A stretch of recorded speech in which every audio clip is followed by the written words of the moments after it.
America has always felt like our own unsinkable aircraft carrier, like nobody could ever touch us because we're so far away from many of the conflict countries.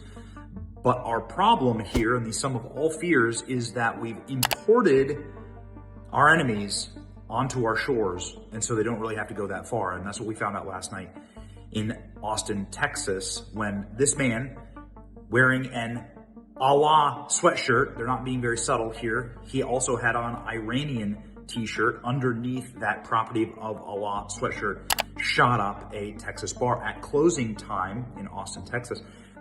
This is, of course, when people are inebriated, they're drunk, they're trying to get home, they're stumbling, you're taking advantage of people, you're trying to reach them at their most vulnerable. He was able to kill 2 Americans and wound 14 others.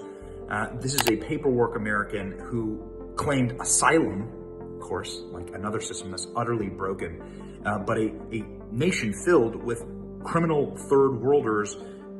When you're staging regime change wars in the third world, is not going to end well for us. This should be, if anything, a mark for mass deportations immediately.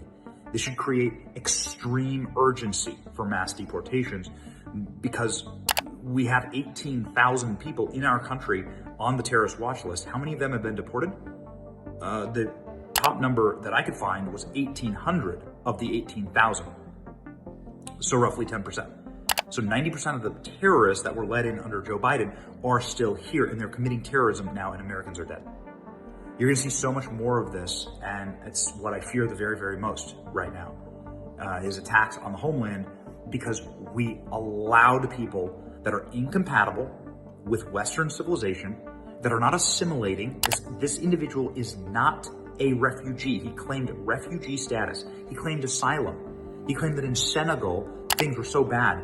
And, he's taking advantage. He's taking advantage of the good-natured, good heart of Americans and the stupidity of our immigration system.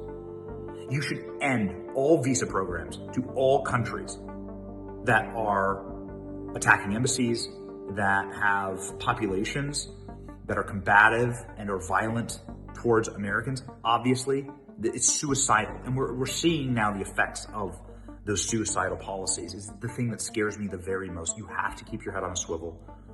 Pray for the families that have lost their children in Texas last night, based on something that is very predictable when you have open borders to the third world, or idiotic asylum laws that allow people who hate you to come here and to not assimilate.